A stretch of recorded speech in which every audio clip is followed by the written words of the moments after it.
आलोक ice academy channel में स्वागत है दोस्तों। आज का जो मैंने टॉपिक लिया है वो लिया है ओवैसी के उस बयान को जिसमें कहा है कि उन्होंने योगी आदित्यनाथ को दोबारा मुख्यमंत्री नहीं बनने देना है। दोस्तों, इस बयान के अगर हम तह पर जाते हैं तो हमें पता चलता है कि यह बयान स्वयं अपने आप में अलोकतांत्रिक भी है, एरोगेंट होने के साथ साथ। क्यों? क्योंकि चुनाव में आप अपनी विचारधारा के आधार पर जाते हैं लड़ने के लिए, ना कि किसी व्यक्ति के अगेंस्ट। जब भी कोई चुनाव किसी पर्सनालिटी के अगेंस्ट होता है तो मैं मानता हूं कि वह चुनाव लोकतांत्रिक मूल्यों के लिए अच्छा नहीं होता है। इसको हम अगर देखें तो पूर्व में इंदिरा गांधी जी के चुनाव को लेकर के हम देख सकते हैं। जब इंदिरा गांधी का चुनाव हुआ और वो विपक्ष बनाम इंदिरा गांधी जब बना तो उसके बाद इंदिरा गांधी के एक सशक्त नेता के रूप में उभर कर आती हैं, लेकिन उसका दुष्परिणाम हमें इस देश में इमरजेंसी के रूप में देखने को मिलता है। इसका ये कतई मतलब नहीं कि मैं ये कह रहा हूँ कि अगर योगी आदित्यनाथ बनाम जो विपक्ष उत्तर प्रदेश में होने जा रहा है और योगी आदित्यनाथ जी अगर चुनाव जीतते हैं तो वह इंदिरा गांधी जैसा एरोगेंट हो जाएंगे। मैं तो सिर्फ ये कह रहा हूं कि यह लोकतांत्रिक मूल्यों के खिलाफ है। लोकतंत्र में व्यक्ति का महत्व नहीं होता, लोकतंत्र में विचार का महत्व होता है, चिंतन का महत्व होता है, विचारधारा का महत्व होता है। योगी आदित्यनाथ जी एक विचारधारा को व्यक्त करते हैं जो उत्तर प्रदेश में 300 से ज़्यादा सीटें लेकर के चुनाव में जीत करके आए हैं और जनता वही बात योगी आदित्यनाथ जी के माध्यम से इस राज्य में रख रही है। ऐसा हम लोकतांत्रिक मूल्यों के आधार पर मान सकते हैं। यानी ओवैसी जी जब योगी आदित्यनाथ जी को हटाने की बात करते हैं, इसका मतलब ये है कि वो जो 300 से ज़्यादा सीटें लेकर के आए थे उस तरह की विचारधारा से एक हद तक असहज हैं।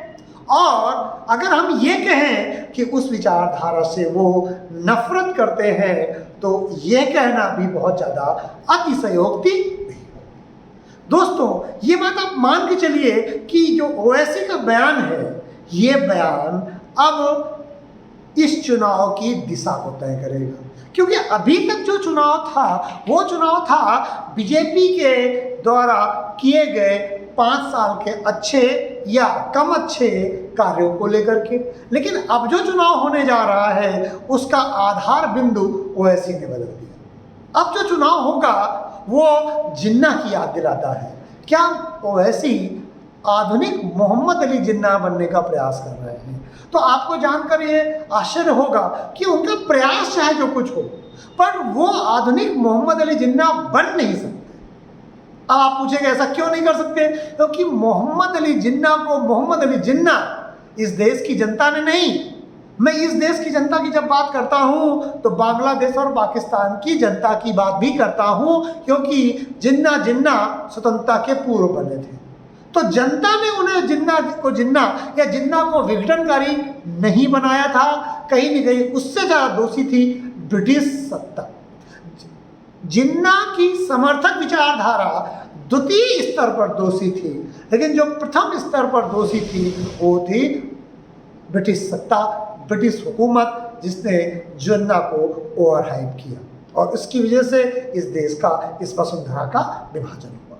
लेकिन इस समय अब इस देश में जिन्ना के सोच वाली सरकारें नहीं हैं, इसीलिए मोहम्मद अली जिन्ना, ओवैसी के रूप में मोहम्मद अली जिन्ना की उत्पत्ति अब संभव नहीं है। दूसरी बात, भारत का संविधान प्रस्तावना में ही कहता है कि वो ऐसी किसी भी विचारधारा का खंडन करता है जो देश की यूनिटी और इंटीग्रिटी, देश की एकता और अखंडता के खिलाफ है। यानी कोई भी व्यक्ति इस देश के सत्ता पर आ जाए वो देश की यूनिटी और इंटीग्रिटी के अगेंस्ट नहीं जा सकता। क्यों? क्योंकि कार्यपालिका और विधायिका की शक्तियों को देखने के लिए इस देश में एक सर्वोच्च संस्था, जिसे हम सुप्रीम कोर्ट कहते हैं, वो भी बैठी हुई।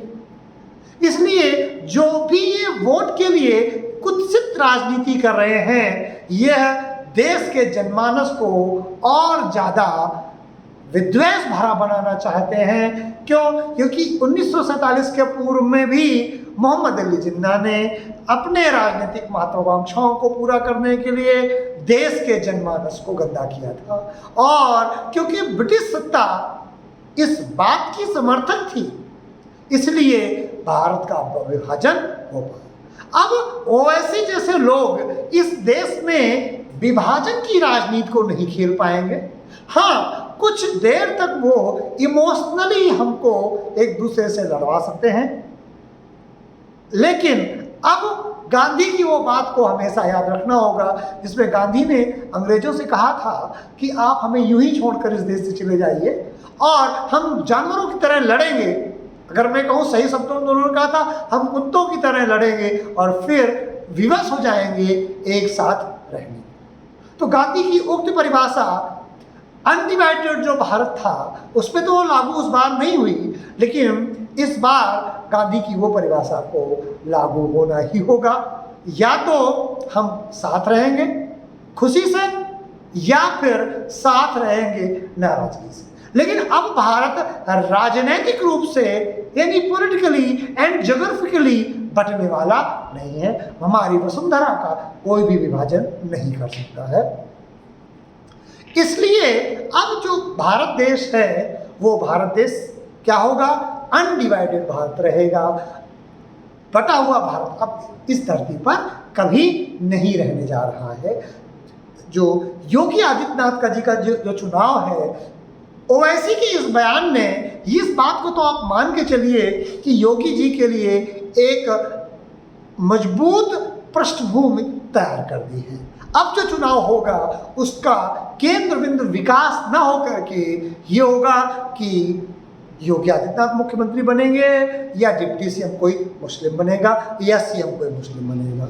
यह लोकतंत्र के लिए अच्छा संकेत नहीं है। हाँ, कुछ राजनीतिक दलों के लिए भले ही वो रोटी सेकने के लिए वो एक आधार बिंदु हो, और जो अब आने वाला जो चुनाव है ये चुनाव वैसा चुनाव नहीं रह जाएगा जैसा ओवैसी के बयान के पहले था। तो जाने अनजाने पर ओवैसी कहीं न कहीं पर हिंदू हितों को प्रतिनिधित्व करते हुए दिखाई देते हैं, क्योंकि जब हिंदुओं के हित को प्रभावित किया जाएगा, जब हिंदुओं को नकारात्मक रूप से अब्यूज किया जाएगा या हिंदुओं को किसी एक विचारधारा के साथ जोड़ने का प्रयास किया जाएगा, तो आप मान के चलिए कि उसका रिएक्शन अवश्य है। तो दोस्तों, योगी आदित्यनाथ जी इसके पहले दोबारा मुख्यमंत्री बनते या न बनते, लेकिन ओवैसी के बयान के बाद मेरी अपनी एक ऐसी भविष्यवाणी है कि अब योगी आदित्यनाथ जी को दोबारा मुख्यमंत्री बनने से ओवैसी या उनके समर्थक नहीं रोक पाएंगे। क्यों? क्योंकि एक्शन का रिएक्शन अवश्य होता है, और योगी के बयान का रिएक्शन आपको चुनाव में हिंदू मतों के पोलराइजेशन के रूप में दिखाई देगा, और उसके बाद बीजेपी की सत्ता पुनः वापसी होगी। जो अभी तक बीजेपी सरकार से नाराजगी थी कोरोना को लेकर के या अन्य कारणों से, वो नाराजगी ओवैसी के इस बयान के बाद कम हो जाएगी और बीजेपी के सत्ता को में वापस आने का मार्ग प्रशस्त करेगी। दोस्तों, मुझे उम्मीद है कि मेरा विश्लेषण आपको समझ में आया होगा, और ओवैसी के उस वक्तव्य का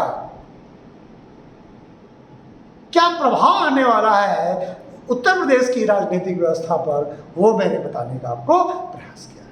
उम्मीद है दोस्तों मेरा वीडियो आपको पसंद आया होगा। अगर ये वीडियो आपको पसंद आए, लाइक करें, सब्सक्राइब करें और शेयर भी अवश्य करें, जिससे कि मैं आपके लिए बेहतर वीडियो बना कर ले आऊँ। आज का वीडियो मैं यही समाप्त करता हूँ। नमस्कार, जय हिंद, जय भारत।